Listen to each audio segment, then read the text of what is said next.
A aula 2 será sobre descrição discreta no tempo de sinais e sistemas. Nesta aula, nós iremos investigar procedimentos para descrever o comportamento do domínio de tempo de sistemas de tempo discreto, onde os filtros digitais representam uma classe especial. Começaremos com as sequências discretas no tempo, onde veremos várias sequências importantes para análise de filtros digitais, princípio da superposição para sistemas lineares, onde serão mostradas relações úteis para filtros digitais, sequência da resposta de amostra unitária, será apresentar um descritor do domínio do tempo de um sistema discreto no tempo.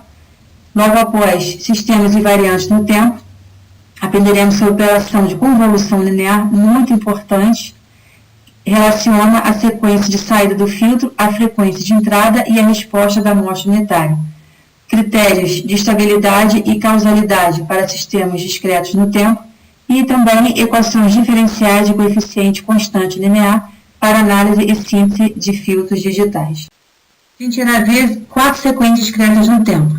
A nomenclatura adotada é dessa forma daqui, do x de n para n entre n1 e n2, inclusive, sendo que n1 e n2 podem assumir valores infinitos. E o x de k é um valor particular da sequência em determinado instante, no instante k. As sequências que serão vistas serão as sequências de amostra unitária, de degrau unitária, senoidais e exponenciais complexas.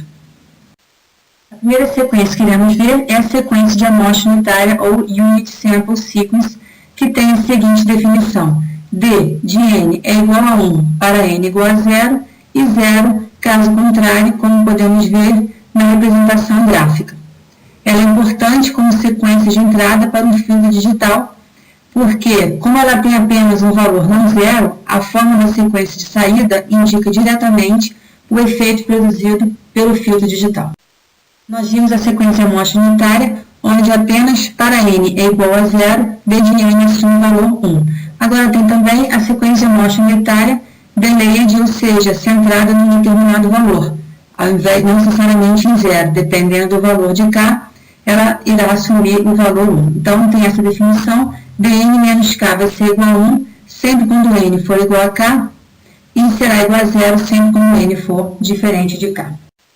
Uma propriedade importante da sequência de amostra unitária é a propriedade sifting, que é extrair um elemento particular de toda a sequência. Então, por exemplo, se a gente tiver aqui no canto direito essa representação gráfica, uma sequência x de n, uma sequência discreta x de n, e multiplicar por uma sequência de amostra unitária centrada em k, ou seja, dn menos k, vai ser não zero, apenas quando o seu argumento for zero, ou seja, quando n for igual a k. Então, quando a gente multiplica as duas sequências termo por termo, apenas o elemento xk vai permanecer não zero e a soma será igual a x de k, conforme a representação de x de k, que é o somatório de n igual a menos infinito a infinito, de dn menos k vezes x de n. Essa propriedade será importante na derivação da relação de convolução entre as sequências de entrada e saída do filtro digital. A segunda sequência que vamos ver é a sequência degrau unitária, de Unit Step Sequence, definida como U de n, que é igual a 1, para n maior ou igual a 0, e 0 para n menor que 0, conforme mostrado no exemplo abaixo. Ela é usada para definir o ponto de partida de uma sequência em expressões analíticas. Por exemplo, se eu tiver um xn é igual a elevado a n para todo n maior ou igual a 0 e 0 caso contrário, eu posso escrevê-la como x de n é igual a de n, a elevado a n, vezes u de n para todo n. Vamos ver agora a sequência senoidal, sinusoidal sequence, importante em análises no domínio da frequência de filtros digitais. Aqui a gente vê exemplos de duas sequências senoidais discretas no tempo. Uma é o cosseno de ômega n para ômega igual a π sobre 4 e a outra é o seno de ômega n para ômega igual a π sobre 8. A gente pode verificar no cosseno de ômega n, por exemplo, se tiver um n igual a 0, vou ter cosseno de 0 igual a 1, que é o valor máximo. E se eu tiver, por exemplo, n igual a 4, eu vou ter o cosseno de π, que é menos 1. E ali no seno, por exemplo, se eu tiver n igual a zero, seno de zero é zero, e se eu tiver n é igual a 4, por exemplo, eu vou ter seno de π sobre 2, que é igual a 1, que é o valor máximo. O ômega é expresso em radianos por intervalo de amostragem ou simplesmente radianos. A sequência senoidal apresenta uma propriedade importante para o desenvolvimento da transformada de Fourier de uma sequência discreta no tempo. Um conjunto de todos os valores distintos de uma sequência senoidal discreta no tempo ocorre para valores de ômega no intervalo menos π a π. Consideremos aqui dois valores de frequência, ômega 0 no intervalo menos π a π e ômega 1 fora dessa faixa. E temos ômega 1 é igual a ômega 0 mais um fator 2mπ, um m diferente de zero. Por exemplo, os valores da sequência do cosseno na frequência cosseno ômega 1 de n vai ser dado pelo cosseno de ômega 0 mais 2mπ de n, que é igual ao cosseno de ômega 0 de n. Ou seja, a função cosseno ela é periódica com o período 2π. Exemplo, então, de dois sinais analógicos com diferentes frequências que podem produzir os mesmos valores para uma sequência senoidal discreta no tempo. O primeiro, a gente tem o cosseno de 0,1π, a gente tem o ômega de 0,1π, frequência inferior ao diagrama de baixo, que é o cosseno de 2,1π, uma frequência maior, um ômega de 2,1π. Então, nesse caso, de acordo com a relação ômega 1 igual a ômega 0 para 2mπ, a gente teria um m igual a 1, um ômega 0 é igual a 0,1π, que somado ao 2π vai dar o 2,1π. Ou seja, os valores da sequência do cosseno na frequência ômega 1 são iguais aos valores da sequência do cosseno na frequência ômega 0. A próxima sequência é a sequência exponencial complexa. Um número complexo é escrito da forma C é igual a A mais JB, onde o J é a raiz de menos 1, e aqui está o plano complexo, com a parte real e a parte imaginária, onde o A representa a parte real e o B representa a parte imaginária. A notação em vetor complexo é dada por C, que é igual ao módulo de C vezes E elevado a J, arg de C, onde o módulo de C, a hipotenusa, representa a magnitude, e o arg de C, o argumento ou fase. Sendo que, como a gente pode ver, o módulo de C ao quadrado é obtido através da parte real ao quadrado mais a parte imaginária ao quadrado, A ao quadrado mais B ao quadrado. O argumento de C, que é a fase, é dado pelo arco tangente de B sobre A.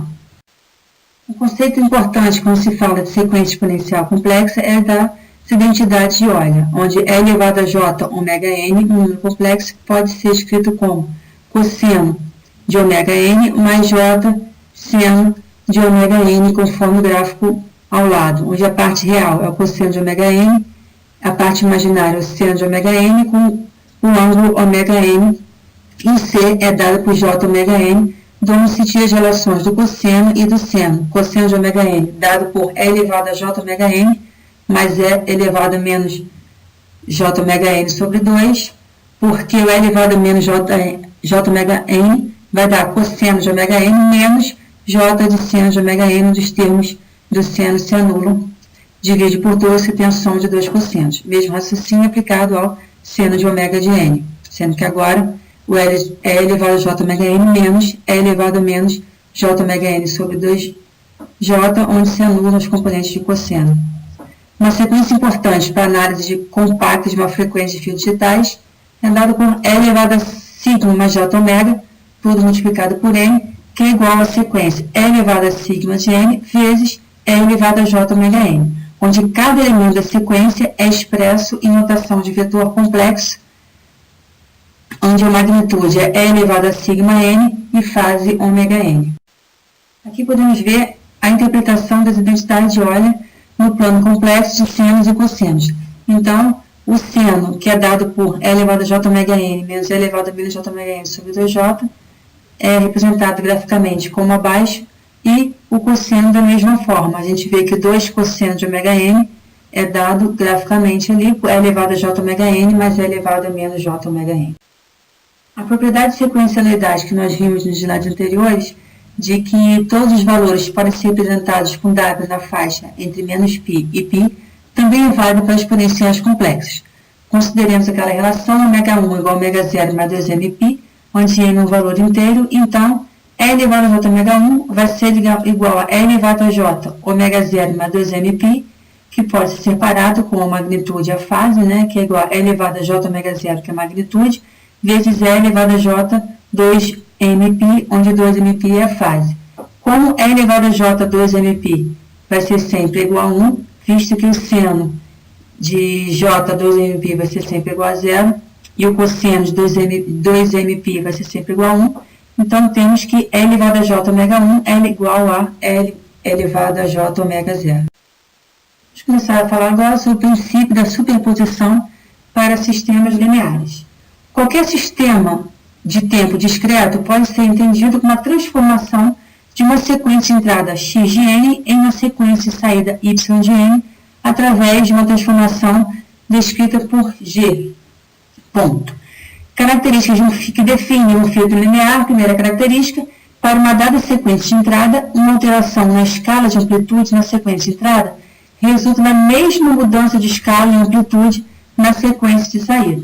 E, se duas sequências são adicionadas e a soma é aplicada ao sistema, a saída resultante é a soma das respostas das entradas individuais, é o que veremos no próximo slide sobre o princípio da superposição.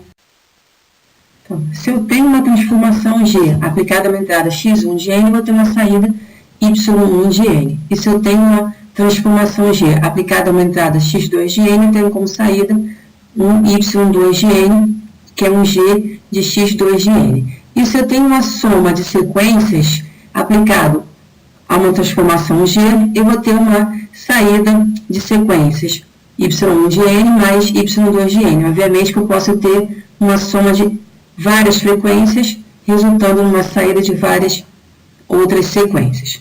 Se eu tiver duas constantes, alfa e beta, por exemplo, alfa multiplicando x1 de n e o beta multiplicando x2 de n, e se eu somar essas duas sequências escaladas e passar para um sistema linear, por uma transformação G, eu vou ter um alfa de y1 de n mais um beta de y2 de n. Ou seja, o meu sistema vai ser linear se eu aplicar uma transformação nas somas de entradas escaladas, por exemplo, alfa x1 de n mais beta x2 de n, eu vou ter um alfa da transformação em G1 de n mais um beta na transformação de x2 de n, que é o mesmo que eu disser, que é alfa de y1 de n mais beta y2 de n. Um exemplo de um sistema linear é um circuito medidor de valor médio de 3 valores, onde a transformação produzida por esse circuito é dada por y de n igual a 1/3 de x de n mais 1 mais x de n mais x de n menos 1, que é igual à transformação no x de n. Então, eu faço uma soma no valor atual com o valor posterior e o valor anterior e divido por 3. Então, como testar se esse circuito é linear ou não? Como testar a linearidade? Então, aplica-se a soma escalada de duas sequências de entrada, dessa forma, G de alfa de x1 de n mais beta x2 de n, como vimos no slide anterior, e substituímos, por exemplo, onde tem x de n mais 1, vai ser dado por x1 de n mais 1, multiplicado por alfa, mais beta de x2 de n mais 1. Onde tem x de n, vai ser alfa de x1 de n mais beta x2 de n, e onde tem o x de n mais 1, será substituído por alfa de x1 de n menos 1, mais beta de x2 de n menos 1, somando todos esses termos e divide por 1/3. Então, logo abaixo, separa a porção do alfa sobre 3, que é multiplicado por x1 de n mais 1, mais x1 de n mais x1 de n menos 1, somando a beta sobre 3 de x2 de n mais 1, mais x2 de n mais x2 de n menos 1, produzindo, então, alfa de y1 de n mais beta de y2 de n, ou seja, provando que esse sistema é linear. Agora, um exemplo de um sistema não linear é quando a gente tem a saída como quadrado da entrada, ou seja, y de n, a sequência y de n é a transformação em x de n, que é igual a x2 de n. Então, da mesma forma, vamos aplicar a soma escalada de duas sequências de entrada, ou seja, g de alfa x1 de n mais beta x2 de n vai ser dado por, onde tiver o x ao quadrado de n, vai ser substituído por esse por essa soma, alfa x1 de n mais beta x2 de n ao quadrado, que podemos ver que surge um termo 2 alfa beta x1 de n, x2 de n, além dos dois termos anteriores. Ou seja, esse resultado não é igual a alfa 2 x1 ao quadrado de n mais beta ao quadrado x2 de n, que seria a saída que o sistema precisaria ter, né, para ser linear. Vamos falar agora sobre sequência de resposta de amostra unitária, ou Unit Sample Response Sequence. Bom, nós vimos que o princípio da superposição ele estabelece uma relação entre a entrada e a saída de um sistema linear no domínio no tempo. Aplicando-se uma propriedade shifting da sequência da amostra unitária, aquela propriedade que a gente já viu, que é se você tem um somatório de um D em todos os n's, de D de K menos N vezes X de N, eu só vou ter apenas quando K for igual a N, é que eu vou ter o valor 1, ou seja, minha saída vai ser o X de K. Então, a gente pode escrever da seguinte maneira. Y de N é o que? A transformação de X de N. Quem é o X de N?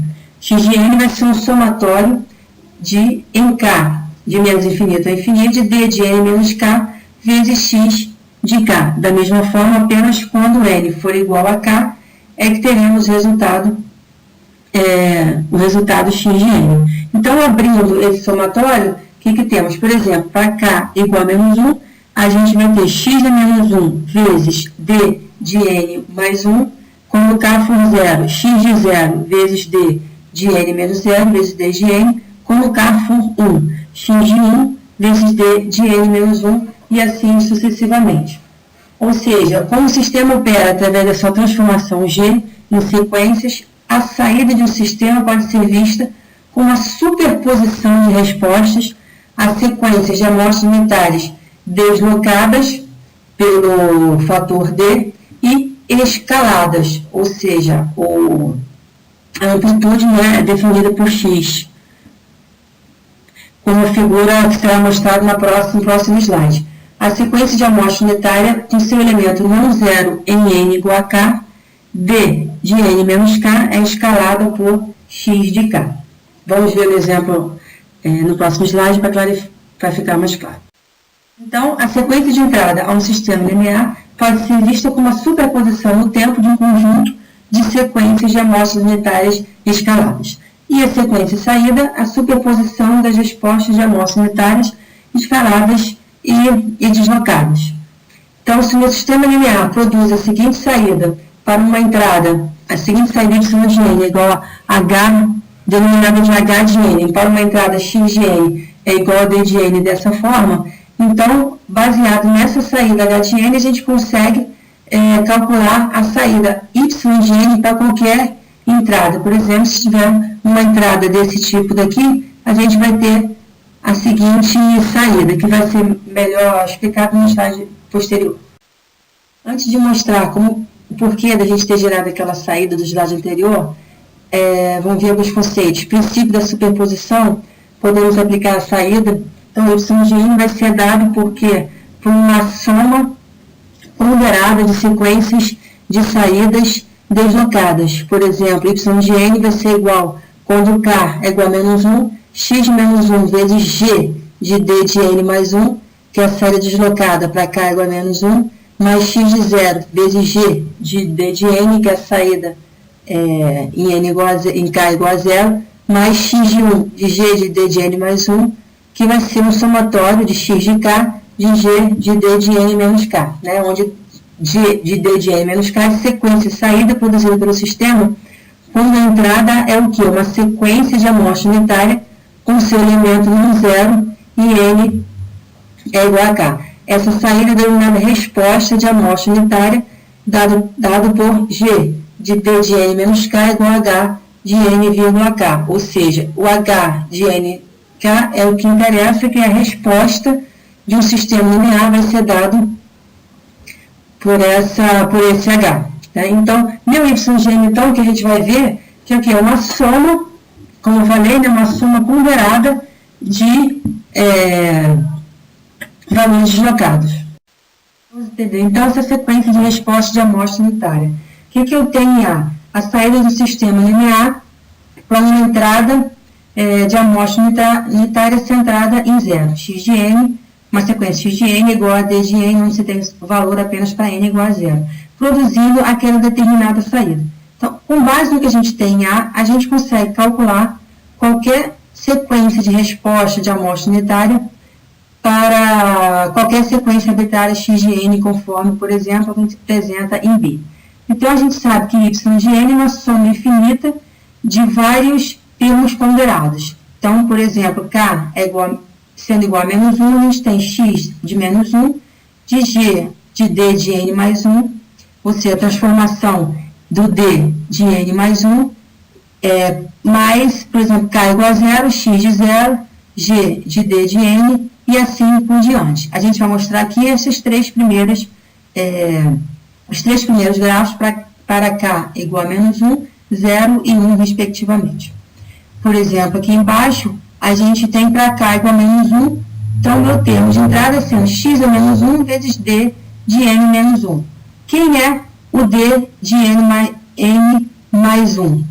O d de n mais 1 é o d de n, só que está deslocado para n igual a menos 1, ou seja, só tem valor em n igual a menos 1. E ponderado por x de menos 1, que é x de menos 1. Então, a entrada vai depender desse valor que eu tenho em x menos 1 em B. Por exemplo, ali, se fosse menos 0,8. Então, para essa entrada, eu produzo a saída, como a gente vê à direita, que é o que? O x de menos 1 vezes a transformação do d de n mais 1. O que é a transformação do d de n mais 1? É o h de n mais 1.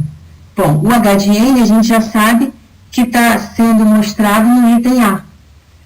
E o h de n mais 1 vai ser o h de n, só que agora deslocado, ao invés de estar iniciando em 0, eu vou estar iniciando em menos 1, porque agora a gente tem k igual a menos 1. Então, pega essa informação, essa sequência de h de n mais 1 e multiplica todos esses valores por x de menos 1, que a gente chamou aqui de 0,8, produzindo essa saída daí.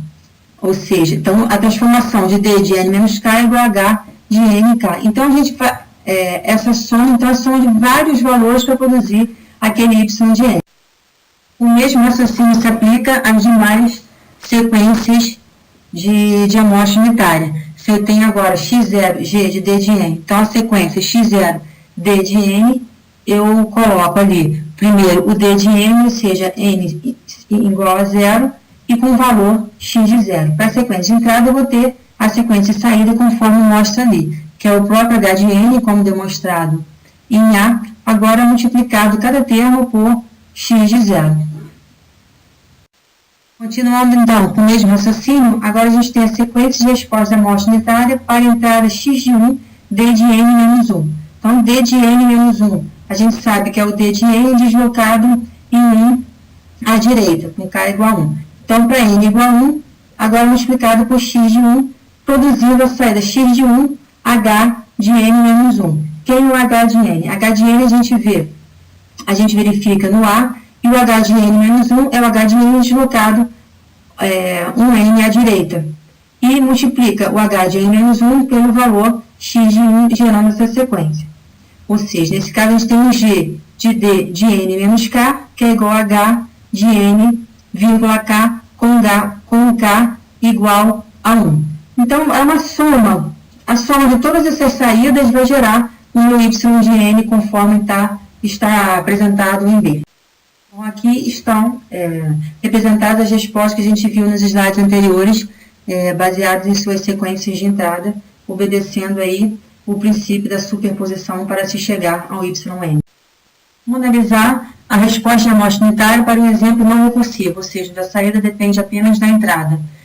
No circuito medidor de valor médio de 3 valores, que a gente já conhece, que faz a soma do valor atual, do anterior e do posterior e divide por 3. A gente quer encontrar o Hn para k igual a 0, Hn em 0. Então, a gente faz x de n, a sequência x de n igual a sequência de d de n, relembrando como está o primeiro esquema, primeiro desenho à direita, da amostra unitária d de n com valor 1 apenas para n igual a 0. Então, pegando alguns valores, para n igual a menos 1, a gente substitui na fórmula do circuito medidor, o y de menos 1 vai ser 1/3 de b de 0, que é o n mais 1, né, menos 1 mais 1/3 de x de n, que é o d de menos 1, mais 1/3 de x de n menos 1, que é o d de menos 2, que é igual a 1/3, porque eu só tenho valor em b de 0. E para n igual a 0, substituindo também n igual a 0 na fórmula acima, a gente vai ter o y de 0 é igual a 1/3, porque só o termo 1/3 de d de 0 vai me retornar 1/3, que é 1/3 vezes 1. Para n igual a 1, eu substituindo também, y de 1 vai ser igual a 1/3, referente à parcela 1/3 de d de 0. Para n igual a 2, a gente vê que y de 2 é igual a 0, porque não tem nenhum termo d de 0. Então, a resposta de amostra unitária, ela é calculada, como é que a gente inicia? Iniciando em um ponto no tempo n para o qual todas as entradas anteriores e o resultado e o conteúdo dos delays e os avanços são iguais a 0. Então, esse estado do filtro é denominado de condição inicial, 0. Então, nesse caso, a condição inicial 0 para n é igual a menos 2. Porque se colocar, substituir na fórmula n igual a menos 2,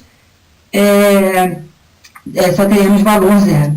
Então, a nossa resposta de amostra unitária para esse exemplo é dada por HN0 é igual a 1/3 para n contido no intervalo menos 1 e 1, inclusive, e 0, caso contrário, conforme mostra o gráfico abaixo, onde temos valores 1/3 apenas em menos 1, 0 e 1, e 0, caso contrário, nos demais pontos.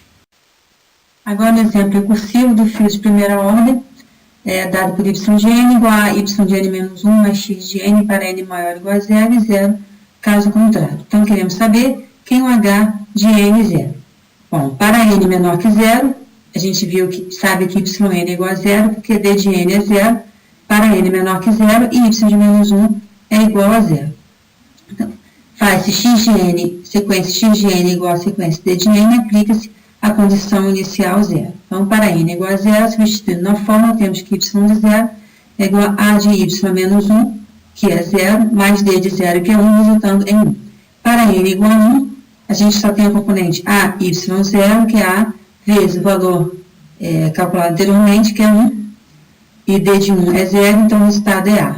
Então, se fazemos para sucessivos valores de n, y de 2 é igual a ao quadrado, e n igual a k, temos que y de k é igual a elevado a k, onde temos que a nossa resposta de amostra unitária, h de n0 é igual a elevado a n, o de n para todo n, lembrando da sequência de degrau unitário, você tem valores a partir do n igual a 0.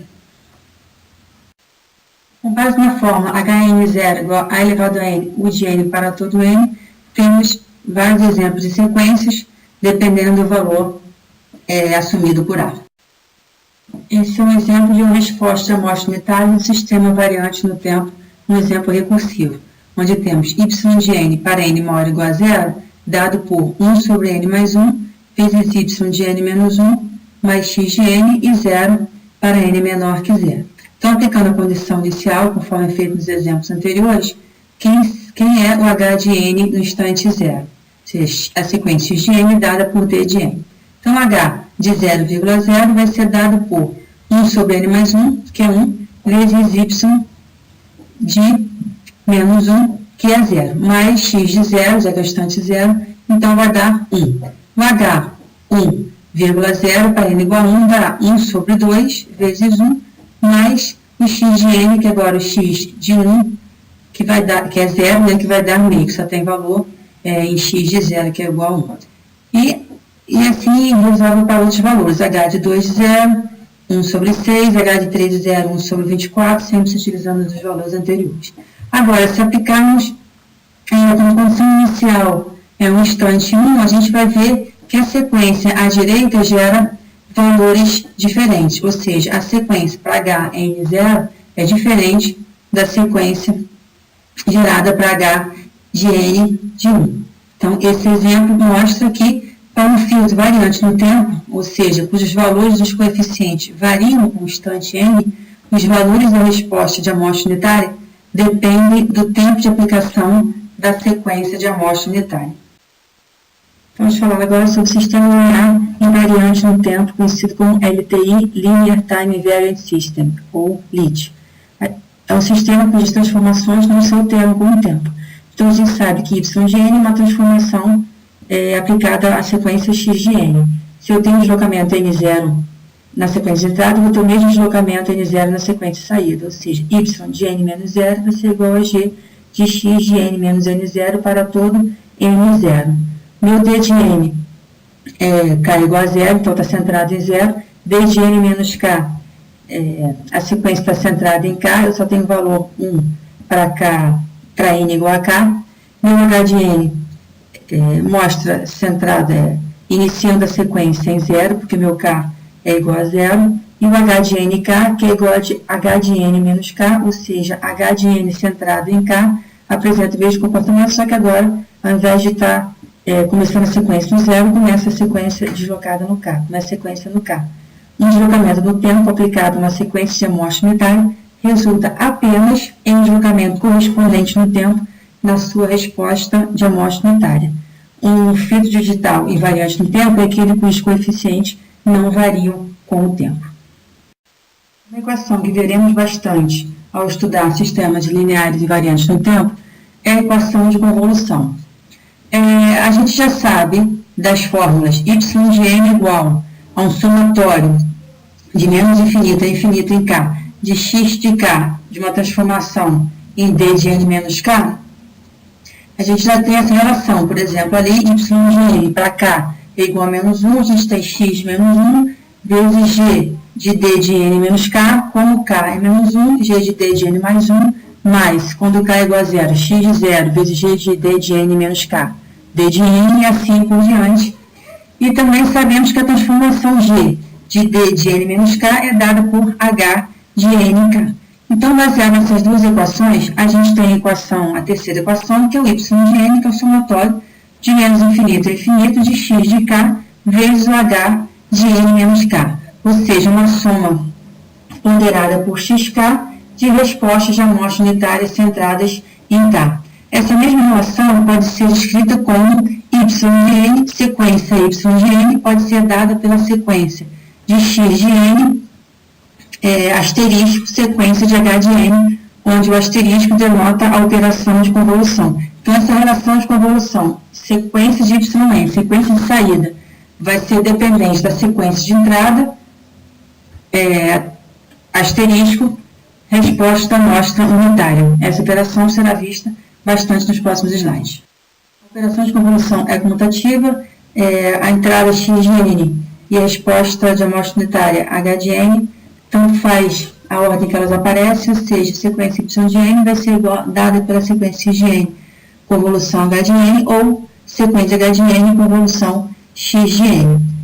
Como é que a gente sabe disso? Se substituímos as variáveis, por exemplo, n igual a n menos k, na relação y de n igual a somatório de k menos infinito de x de k, h de n menos k, o k será o que? N menos m, e o n menos k será m, como visto na equação aí à direita, y de n. É a mesma coisa, fizemos somatório x de n menos m, h de n, ou h de n, x de n menos m. A operação de convolução também é distributiva.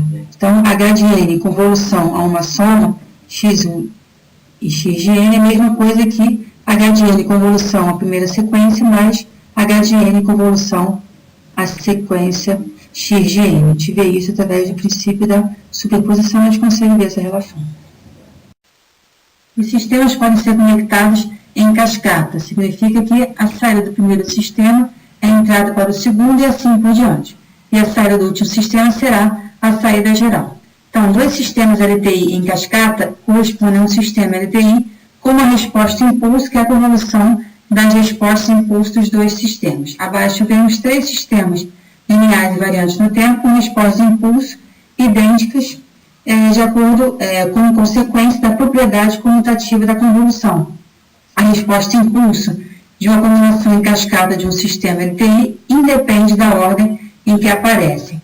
E a saída geral da resposta da amostra unitária é dada por h de n igual a h de n convolução h de 2 de n ou H de 2 de N convolução H de 1 de N. Na conexão paralela, os sistemas têm a mesma entrada e as suas saídas são somadas para produzir a saída geral. Exemplo, combinação paralela de dois sistemas lineares e variantes no tempo, um com resposta impulso H1 de N e outro com resposta impulso H2 de N. E o seu sistema equivalente, onde a resposta impulso saída é dada por H1 de N mais H2 de N, que é a consequência da propriedade distributiva da convolução, que diz que a conexão de dois sistemas LTI em paralelo é equivalente a um único sistema, cuja resposta impulso é a soma das respostas impulso individuais. Nesse caso, H de N é dado por H1 de N mais H2 de N. Vamos entender melhor essa operação de convolução através de uma análise gráfica em cima desta fórmula. Para vários valores de N, a gente tem um somatório em K de x de K de H de N menos K. O passo inicial seria escolher um valor inicial de N da sequência de saída. Se a sequência de entrada x de N começar em N igual a Nx e H de N em NH, uma boa escolha é fazer N igual a Nx mais NH, que é a partir daí que teremos valores na saída. O N é o tempo inicial para desenvolver a sequência de saída. Então, assume-se que os valores de N menor ou igual a Nx e N menor a NH sejam zero. O passo 2 é expressar as duas sequências em termos de K, ou seja, fazer o x de K é igual a x de N normalmente, só muda a abscissa de N para K, e para produzir Hn menos K. Bom, o H de K é igual ao H de N, a gente primeiro plota o H de menos K, que é refletido na origem, e depois faz uma rotação em torno do eixo vertical para produzir o H de menos K, e depois desloca por um valor de N. Então, se esse valor de N for positivo, a gente desloca para a direita, e se esse valor de N for negativo, a gente desloca para a esquerda. Então, já temos o x de K, já temos H de N menos K para determinado valor de N. O passo 3 seria multiplicar as duas sequências, elemento por elemento, e acumular os resultados para todos os valores de K. Então, valores acumulados gera, então, a soma desses produtos gera um y de N para cada N. E o passo 4 é continuar esse processo, ou seja, incrementar os índices de N e repetir os passos acima até a soma dos produtos no passo 3 ser zero. Veremos alguns exemplos agora que vai tornar mais claro esse entendimento através de uma análise gráfica. Vamos começar com um exemplo de convolução de duas sequências finitas. Então, temos y de N igual a x de N convolução H de N. Em alguns dos casos, pode ser mais fácil fazer o contrário, H de N convolução x de N. Ou seja, ao invés de termos um somatório x de K, H de N menos K, teríamos um somatório de H de K, x de N menos K em K, conforme a propriedade comutativa vista anteriormente. Então, temos uma sequência x de N com valores 1 para N entre menos 1 e 1, zero caso contrário, e H de N também com valores 1 apenas para N de menos 1 a 1, zero caso contrário, sequência finita. Então, no gráfico temos Nx é igual a menos 1, que é o valor inicial da sequência em N, e o NH é igual a menos 1. Escolhemos para o valor inicial de N, o Nx mais o NH, conforme visto, que é o menos 1, mais o menos 1, que é o menos 2. Então, o primeiro valor será o menos 2 a analisar. Vamos iniciar a nossa análise para N igual a menos 2. Plotamos inicialmente x de K, que é igual a x de N, só que agora indexado por K, e plotamos o H de K, que é igual, neste caso, o H de menos K, já que está centrado na origem. Plotamos o H de menos N menos K, ou seja, H de menos K deslocado em menos N. No caso inicial, N igual a menos 2. Então, na primeira figura, temos x de K, equivalente ao x de N, agora em K, e o H de menos 2 menos K, que é o H de menos K deslocado em menos 2, duas posições à esquerda, porque o N é negativo. E após calculamos o produto do par de valores de sequências para cada valor de K, para gerar o y de N. Nesse caso, o y de menos 2 é igual a 1, que só tem um valor coincidente ali para K, é igual a menos 1. Em x de menos 1 e H de menos 2 menos menos 1, que é H de menos 1. Então, y menos 2 gerou o valor 1. E vamos seguindo com a sequência, como se estivesse deslizando o h, a função h. N igual a menos 1, N menos 1, então a gente tem o h de menos k deslocado 1 para a esquerda. Então, a gente está andando para a direita. Então, temos valores para k igual a menos 1 e para k igual a 0, somando esses valores, temos para y de menos 1 é igual a 2.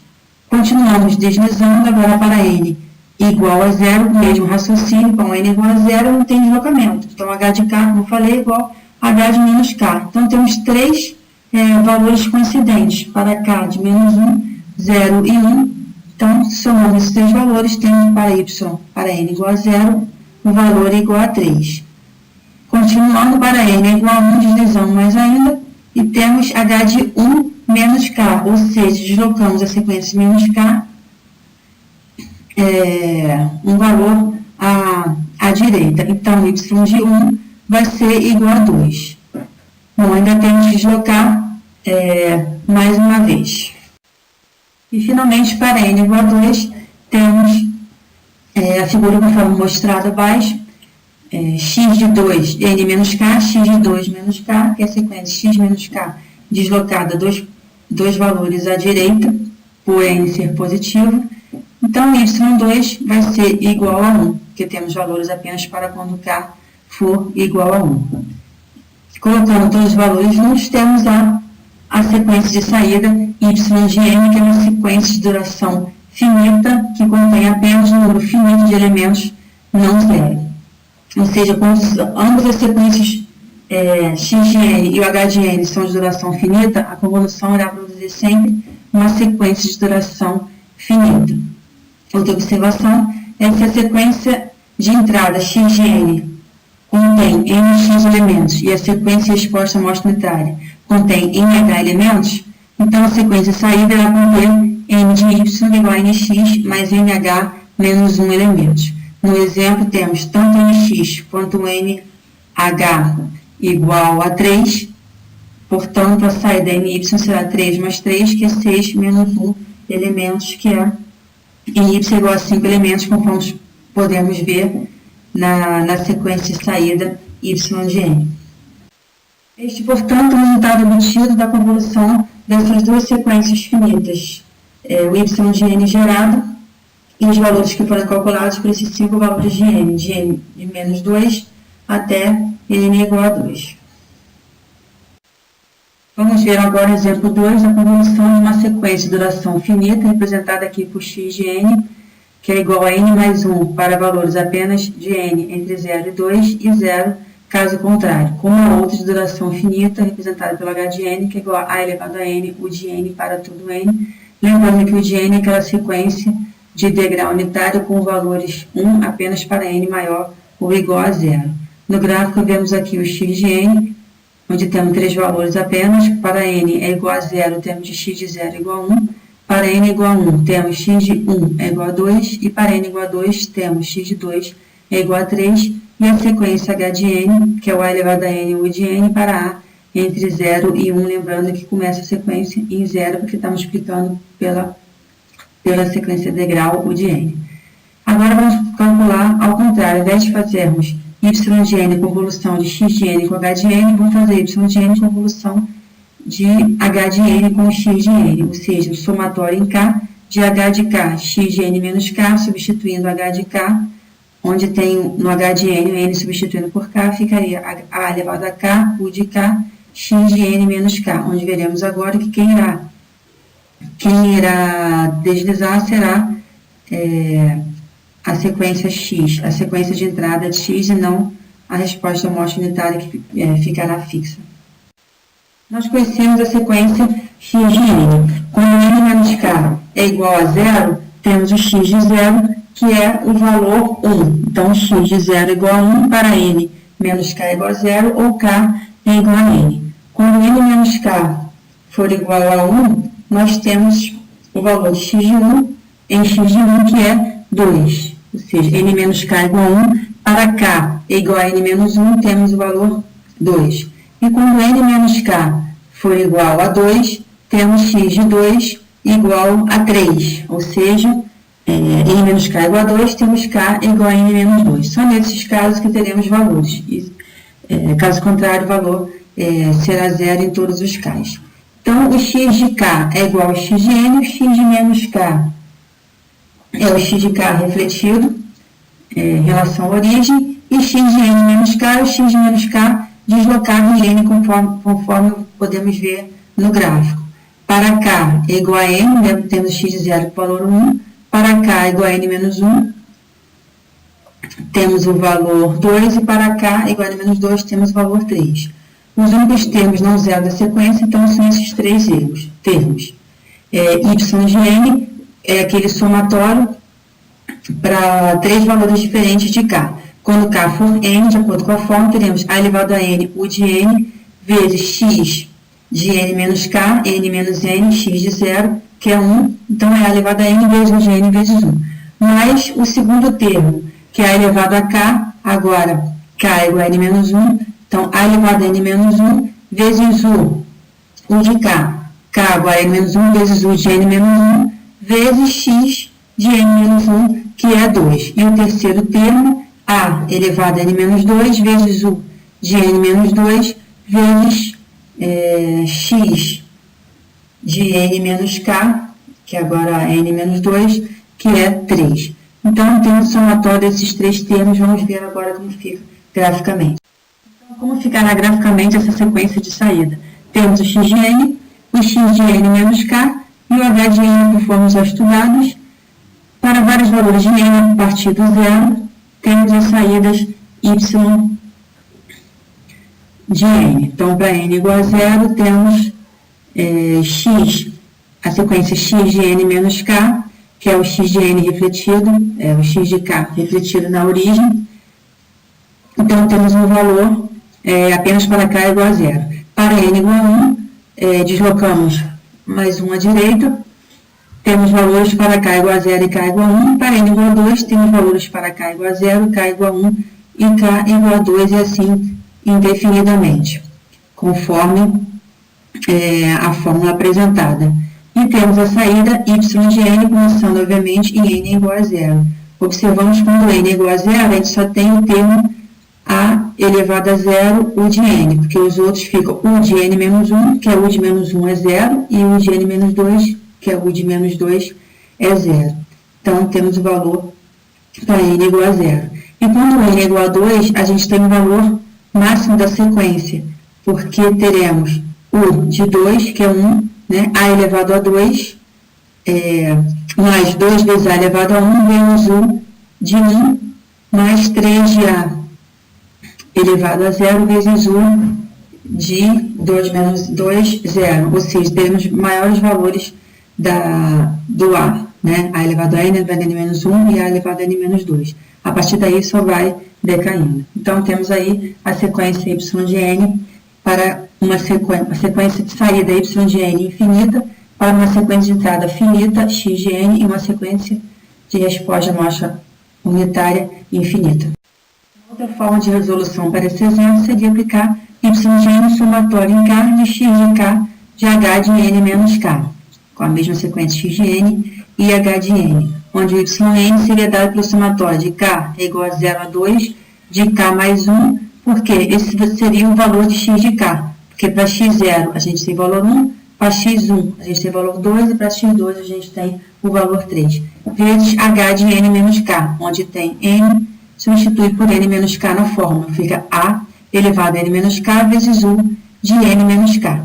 Então, novamente, para k igual a 0, o somatório ali vai dar 1 vezes a elevado a n menos 0 vezes u elevado a n, mais para k igual a 1, para k mais 1, 2, já elevado a n menos 1, o n menos 1, mais para k igual a 2, 3 de a elevado a n menos 2, vezes u de n menos 2, que é o resultado obtido anteriormente.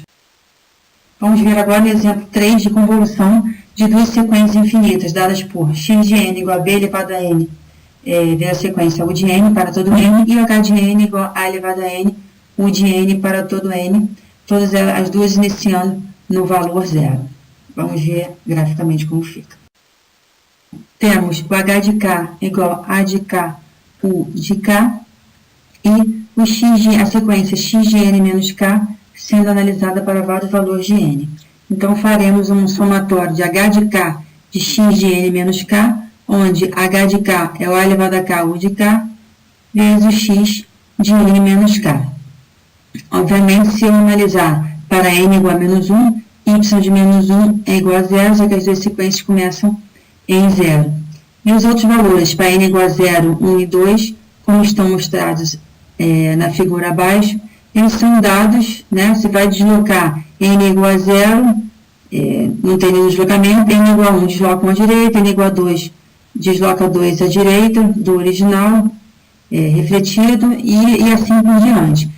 Esses valores aqui são dados pela fórmula, se a gente colocar o y de n é igual, no somatório em k, de a elevado a k, u de k, que é o h de k, vezes b de n menos k, vezes u de n menos k, que é o x de n menos k, teremos um somatório de 0 a n, só os valores de 0 em diante terão interesse para a gente nessa sequência, h de k, b de n menos k, que é igual a b elevado a n, somatório de 0 a n de a sobre b em k, gerando essa sequência na figura abaixo. Por exemplo, quando n é igual a 0, eu vou ter b elevado a 0 vezes somatório de a sobre b elevado a 0, que vai dar 1.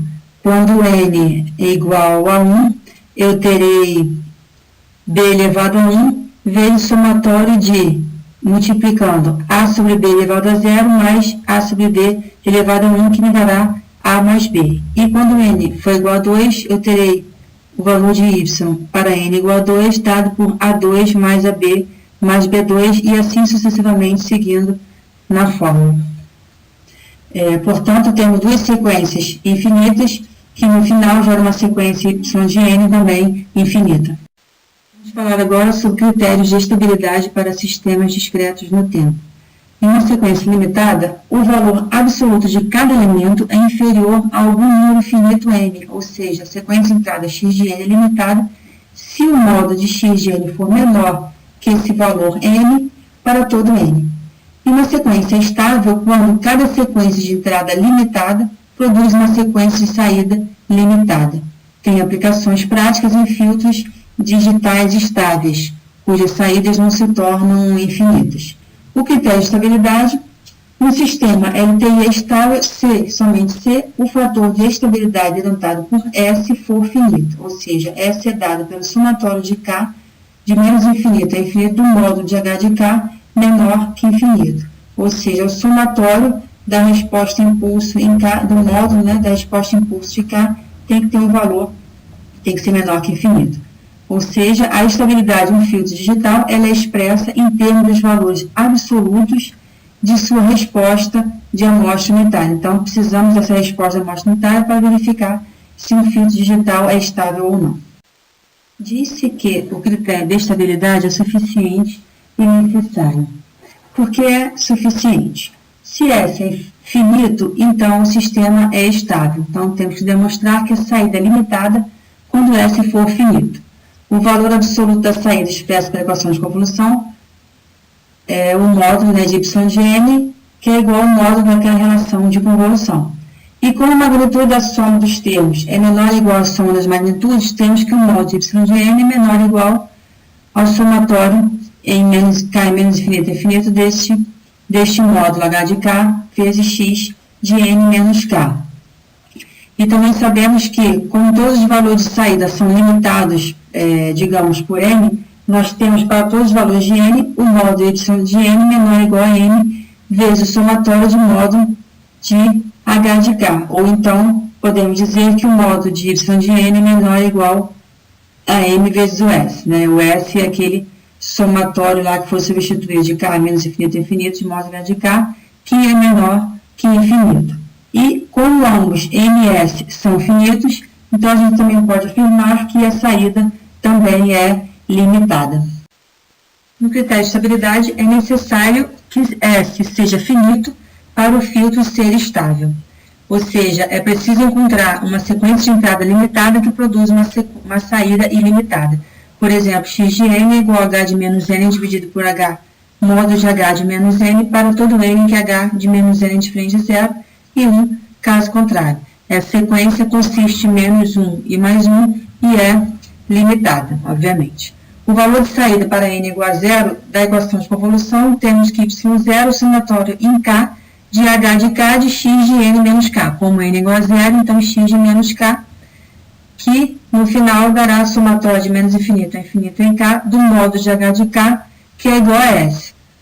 Ou seja, para y0 ser limitado, é necessário que S seja finito. O primeiro exemplo da estabilidade do circuito de média de 3 valores, dado pela fórmula abaixo, onde temos coeficientes B-1, B de 0 e B de 1. Para testar se o filtro é estável, calculamos o valor de S, dado pela soma do módulo dos coeficientes. O S vai ser finito para valores finitos dos coeficientes B-1, B de 0 e B de 1, onde se conclui que qualquer filtro com resposta de amostra unitária com um número finito de elementos não zero é sempre estável. O exemplo 2 é para calcular a estabilidade do filtro recursivo de primeira ordem dado por y de n igual a y de n menos 1 mais x de n. Já vimos esse filtro anteriormente, onde a resposta de amostra unitária h de n para k igual a 0 é igual a elevado a n, u de n para todo n. Para testar se o filtro é estável, verificamos o módulo do h de n 0 para todos os valores de n. Então, somatório de n é igual a 0 a infinito de módulo de a elevado a n. Para o módulo de a maior ou igual a 1, S é limitado, cada termo na série é maior ou igual a 1. E para módulo de a menor que 1, aplicamos a fórmula da soma geométrica infinita para encontrar S igual a 1 sobre o menos a para o módulo de a menor que 1. Como S é finito para módulo de a menor que 1, o sistema é estável para módulo de a menor que 1. O exemplo 3 é da estabilidade do filtro recursivo de segunda ordem. Queremos saber se ele é estável ou não e para quais valores. Dado por y de n dependendo do y de n menos 1 e do y de n menos 2, dependendo de dois valores anteriores a y, dependente do x de n e do x de n menos 1. Bom, nesse caso a gente ainda não tem o h de n. Então, a primeira coisa a fazer é determinar a sua resposta de amostra unitária h de n. Vamos assumir condição inicial y de n é igual a 0 para n menor que 0 e a sequência de entrada x de n igual a d de n. Então, para chegar na fórmula, temos que y de 0 é igual a 1, porque y de n menos 1 é 0, né? Porque y de n é igual a 0 para n menor que 0. Y de n menos 2 também é igual a 0. O x de n, que é x de 0, é igual a 1. Né? Só temos valores em x para quando n for igual a 0. E o x de n menos 1 é igual a 0. Então, temos que y de 0 é igual a 1. Já o y de 1, se a gente for ver, y de n menos 1 é o y de 0 que a gente calculou, que é o 1, lá em cima. Então, vai dar a parcela 2r cosseno de ômega 0 menos r ao quadrado de y de n menos 2, está querendo buscar y de menos 1, que é 0. A gente não tem valor para y de n para quando n menor que 0, né? Então, essa parcela cancela. O x de n também não tem, que é x de 1, eu só tenho valor para x de 0, menos r cosseno ômega 0 vezes x de n menos 1, que é a parcela x de 0, que é igual a 1, que é igual a r cosseno de ômega 0. Mesmo raciocínio para y2, chegando na forma r2 cosseno de 2 ômega 0, para chegar numa forma y para qualquer n é igual a r elevado a n cosseno de n ômega 0, chegando a uma resposta de amostra unitária h de n igual a r elevado a n cosseno de n ômega 0 u de n. O filtro será estável para quais valores de r? Então, temos que o somatório, agora já temos h de n, então podemos calcular o somatório do módulo de h de n para o n de 0 a infinito, que é igual ao somatório do módulo dessa fórmula encontrada, que é menor ou igual ao somatório de n igual a 0 a infinito de módulo de r elevado a n, que é igual a 1 sobre 1 menos módulo de r para r módulo de r menor que 1. Ou seja, o filtro será estável apenas para valores de módulo de r menor que 1. Essa desigualdade das somas que a gente observa nessa fórmula acima no cálculo da estabilidade surge devido à magnitude da função cosseno ser menor ou igual à unidade. Critério de causalidade para sistemas discretos no tempo. Diz que um sistema é causal quando sua resposta não precede a excitação. Todos os sistemas físicos são causais, ou seja, eles não reagem até a aplicação de um estímulo. Um sistema linear invariante no tempo, LTI, é causal se somente se a sequência de resposta amostra unitária H de N é igual a zero para N menor que zero. Então, sabemos que, por definição, o modo de H de N é a resposta de um sistema a uma sequência de amostra unitária cujo elemento não zero ocorre em N igual a zero. Para um sistema causal, a saída não pode ter valores não zero para N menor que zero, ou seja, um instante antes do elemento de valor não zero ser aplicado. Fios digitais causais eles geralmente são usados em aplicações em que as amostras de dados são processadas à medida em que são recebidas, ou seja, sem acesso a valores futuros da amostra. Agora, quando os filtros são usados para processarem dados nos quais todo o registro de dados já esteja disponível no início do processamento, então não há restrição em se verificar valores futuros, como, por exemplo, a aplicação de imagens. Fios digitais não causais têm elementos não zero para N menor que zero, como no exemplo que já vimos de circuito medidor de média de 3 amostras. Vamos falar agora sobre equações de diferença lineares de coeficientes constantes que servem para formalizar a notação para descrever o comportamento no domínio do tempo de filtros digitais. A saída de um sistema LTI de ordem infinita no instante n e y de n vai ser dada pela combinação linear de entradas e saídas, onde, primeiro termos, temos o somatório de k de 1 até uma constante n, de a de k, que é um coeficiente de feedback dependente do retardo, do delay, vezes y de n menos k, ou seja, y de n pode depender de valores anteriores do y. E o segundo termo é o somatório de b de k, que é o coeficiente de feed-forward dependente do delay, vezes o x de n menos k, onde o y de n também pode ser dependente de valores de x do passado, do futuro e valores anteriores. Então, NF denota número de amostras do futuro, que eu vou utilizar do x, e NP, número de amostras do passado. Um filtro causal, que a gente viu, o NF é menor ou igual a zero, né? Não tem amostras do futuro. E o não causal, o NF maior que zero, ou seja, os valores futuros da entrada irão determinar o valor atual da saída. Então, por exemplo, se eu tenho n igual a 3, eu quero calcular o y para n igual a 3. n igual a 3, ou seja, vou utilizar 3 valores passados no y, nf igual a 3, eu vou querer 3 amostras do futuro do meu x, e np eu vou querer 2 amostras do passado. Então, substituindo uma forma, teremos y de 3 é igual, k igual a 1, eu terei um a índice 1 de y de 2, né, o que é o 3 menos 1, 2, mais a 2, y de 1, mais a 3, y de 0. Ou seja, para n igual a 3, eu vou precisar de utilizar 3 valores passados de y, que é y0, y1 e y2. E agora, no somatório de x, a gente viu que teremos 3 amostras do futuro e 2 do passado. Então, meu k irá variar de menos 3 até 2. Então, substituindo a fórmula, temos os valores futuros de x, que o y de n irá utilizar.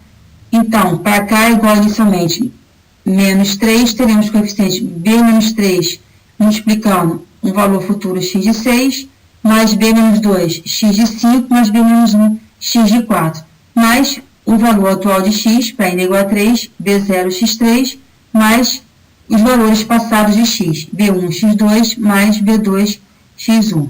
Então, para cada n, teremos um y de n, que é a combinação linear de entradas e saídas do meu filtro.